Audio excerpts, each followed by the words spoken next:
mapagpalaro sa ating lahat mga totoong Inday. Salamat, Idol. So ngayon po, dito kami sa Municipality of Sual. Dito kami sa MAO, sa Municipality Agriculture Office. Kasama po namin yung kanilang director, si Ma'am Florencia Guanzon. Yan. Kuwi-kuwi pa tayo, ma'am. Hi! Thank you so much po sa warm welcome dito sa inyong department po. Talagang kami inspired. Galing pa po kami ng South Cotabato sa Mindanao. Wow. Medyo malayo. At good friend namin si Sir Lawrence Diego. At ni-welcome din kami. So, gusto namin mag-courtesy call para sa inyo po. At para malaman namin kung ano yung kagandahan ng agrikultura dito sa inyong munisipalidad. Yes. Aside po, ma'am, sa siyempre pinaka-well-known yung bangos dito. Dahil last year, nakapag-feature po kami dyan sa Bangosan sa Sual. Napakalawak. Ano pa po ang... sa mariculture zone namin yun. Yes. Ano pa po ang like yung mga high value crops yung na project kayo? Dito, aside from the bangus, because we are now the number 1 producer ng bangus in entire Region 1, Pangasinan, I think even the whole Philippines. So we contributed 32%. Wow. Total? Oh, in the whole Philippines. In the whole Philippines. Wow. So, ngayon, aside from that, dito naman mayroon tayong rice. The dominant occupation of the people here is farming. So that is rice. So ngayon, pag rice ang pag-uusapan, mayroon tayong mahigit 3,000 hectares na rice field. 32 hectares na rice field na mayroon tayong irrigated, mayroon tayong rain feed. So ngayon, aside from that, mayroon yung mga farmers natin sa rice, nakakakuha sila ng libreng binhi, seeds, may naitutulong from Department of Agriculture ang mga yan. Mayroon din silang nabibigay na inorganic fertilizer through fertilizer discount voucher na programa nila. And then yung RAPA, what we call RAPA is Rice Farmers Financial Assistance to our farmers, na binibigay ng DEAN as long as they are qualified, and that is 5,000. So ilang beses na silang nakakuha. Wow. Dito naman sa munisipyo, aside from the national government programs, mayroon namang kung inaano ang munisipyo dito. Nagbibigay din kami ng fertilizer, a foliar fertilizer 1, kasi pag inorganic, magkakaroon ng acidic yung lupa. So we will have the foliar in order to that magiging maganda yung lupa natin. Yes. No. So, nagpo-purchase ko ang munisipyo. Yearly po yan. Ano po? Yearly po yan. So, aside from that, mayroon din yung mga ibang kaya nun, mga seeds din. Kung kinulang, nagpo-purchase din po kami.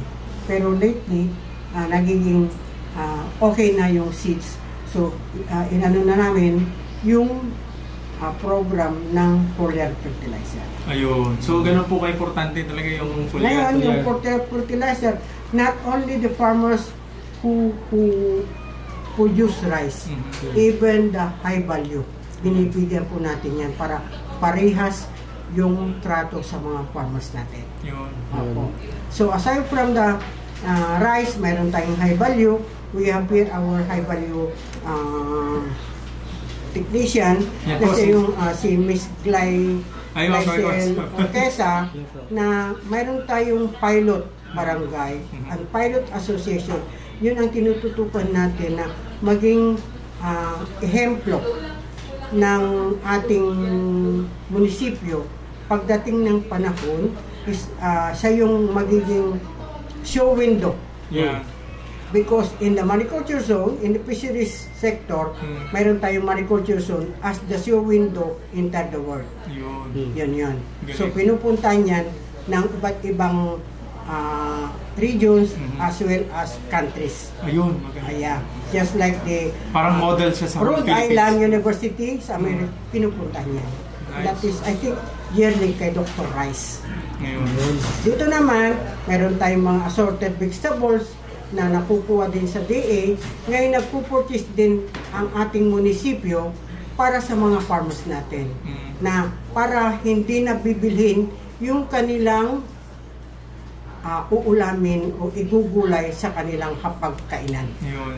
Backyard. Backyard. Yes. What we call that backyard in Ilocano is arubayan. Arubayan. Arubayan. Ilocano. Wen, gano'n. Wen, gano'n. So, ano po yun siya, ma'am? Narinig ko kasi namin na maganda kasi partner community, ano na yun? Community garden? Mayroon tayo, on the part of that, we have community garden. Aside from Makaykayawan, Masagana, Farmers Association, mayroon pa tayong isang community garden sa may Kamagsingalan na they also produce vegetables.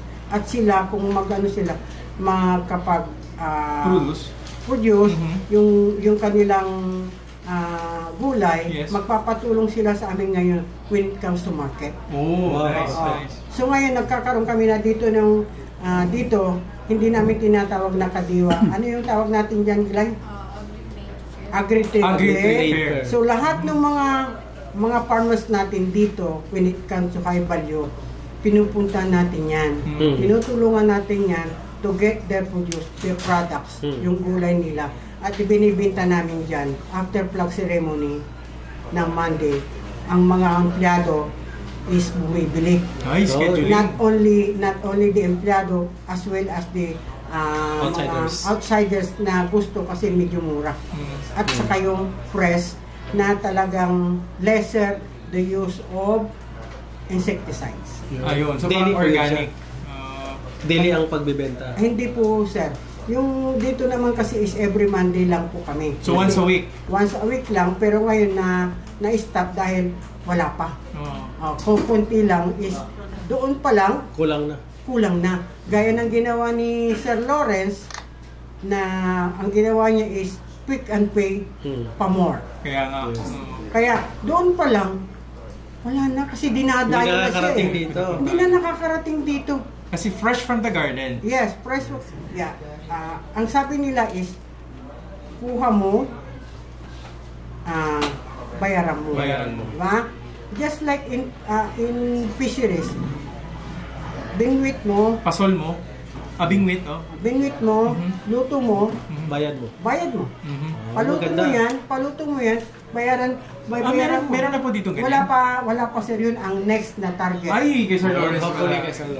Yan ang... Ma'am Florencia, may question po ako. Ano po dahil nandito na kami at kukunin ko na yung chance. Yes sir. Opo, para malaman ng mga viewers po namin, tagapanood namin. Basta kaya ko sir. Kaya. Ano ba ang usual na requirement para makapasa dun sa nagkaroon si Sir Lawrence ngayon? Si Sir Lawrence, bago yan na maging, siya is, inatasan namin yan ng, he is one of our local farmer technician.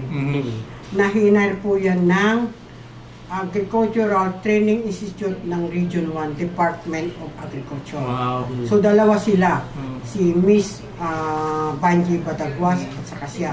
Ngayon, aside from that, he's very eager na matuto ng farming because nandito na siya sa SWAL. Dati is nasa abroad yan. So aside from that, na sinabi namin sa kanya na magforma siya to form small associations that they can be with them with the camaraderie whatsoever when it comes to associations na sila yung kasama niya. So mayroon silang na-form na associations na rehistro na tinulungan namin sila kung paano pagpaparehistro and they are now registered as Masagana Farmers Association ng Barangay Makaykayawan. Wow. So, lahat naman sila is farmers dito. Kasi pag farmers ka, you should be registered in our office under RSBSA. Yes, tama. Para sa ganun, maka-avail ka ng anumang proyekto o kaya benefits na manggagaling ng DA as well as dito sa atin.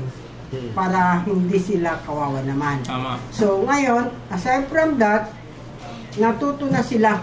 Mayroon nag-training na sila ng FBS, Farm Business School, na inano po yan ng ate. So ngayon, ba?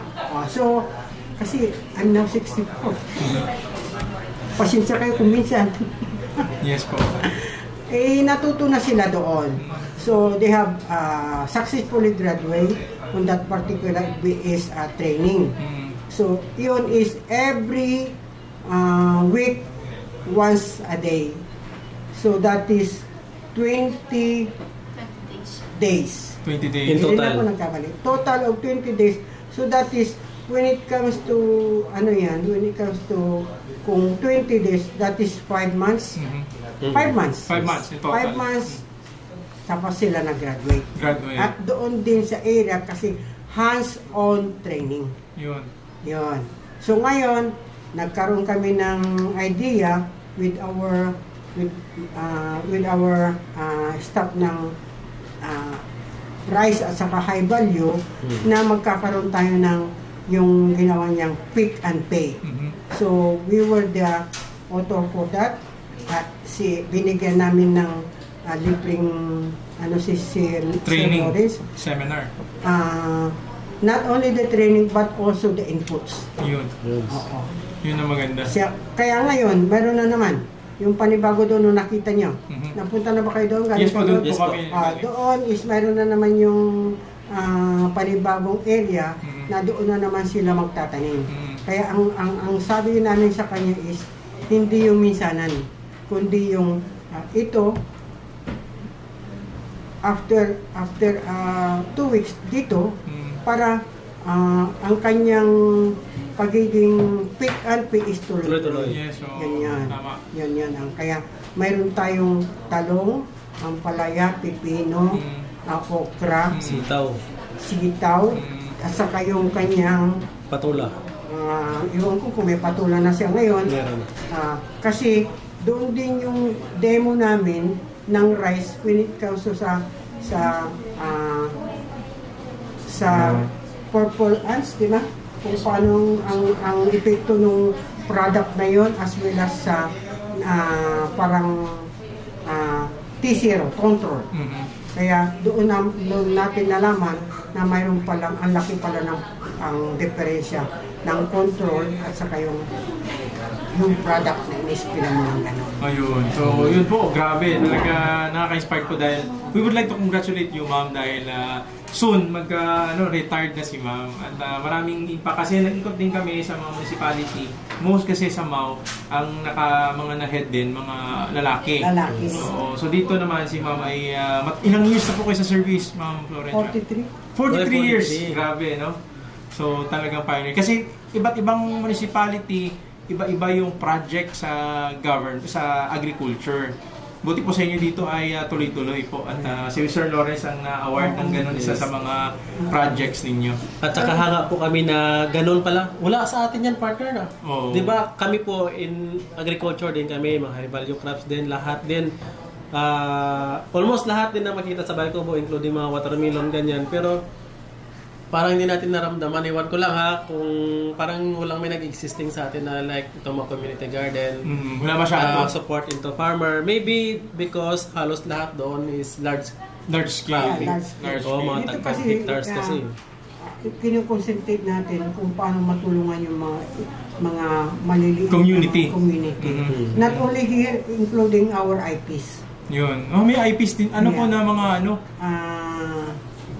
tribe, mga native, mga dito, Kangkanay sa Kaibaloy.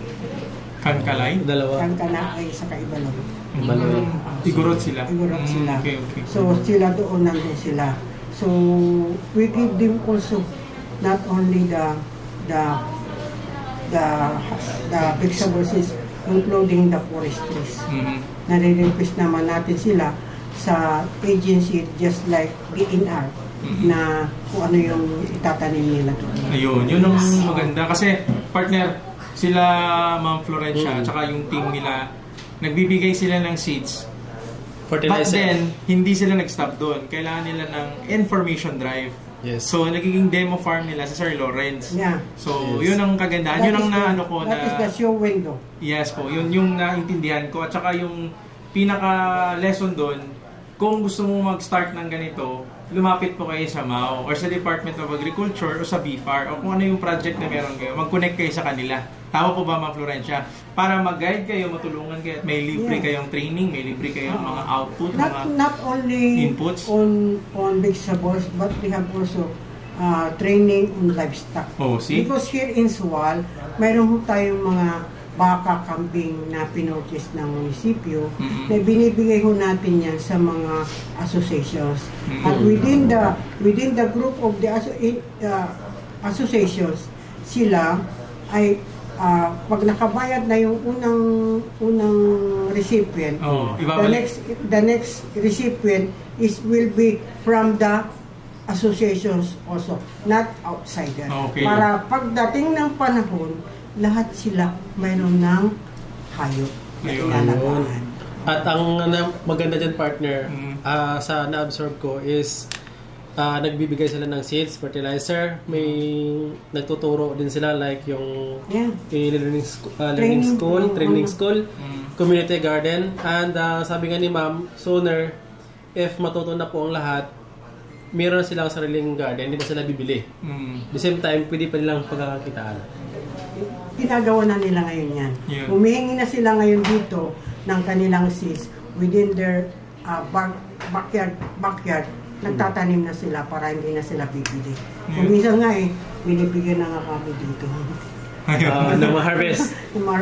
Pero we intend to pay them para sa ganun. Hindi naman kawawa sila. Yun.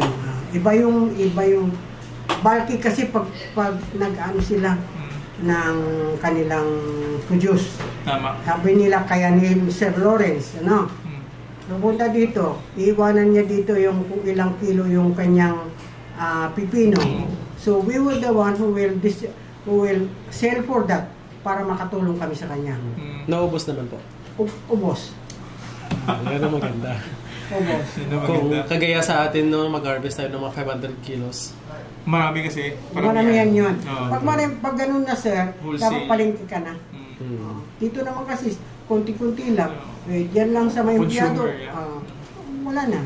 Bus na. So yun mga totoong kainday. Ma'am, thank you so much po talaga sa pag-welcome sa amin. At sana may ma-feature pa kami dito na pwede naming ma-feature na agriculture. Okay lang ba mag-ikot-ikot kami dito, ma'am? Ay, yes, sir. Kasama namin si Sir Lawrence Alam mo, sir, is for your information, Suwal is the number 4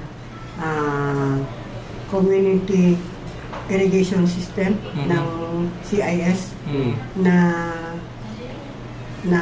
sa buong Pilipinas for yung maganda yung kanyang report Sania Trunia. We are number 4 in the Philippines. Wow, congratulations po. Kinuha namin yung award namin sa Manila, Central Office ng NIA. I was with the Kamagsisi Farmers Association. Yeah. So, yun po mga tumahinday. Kami thankful kami talaga nakapunta kami dito.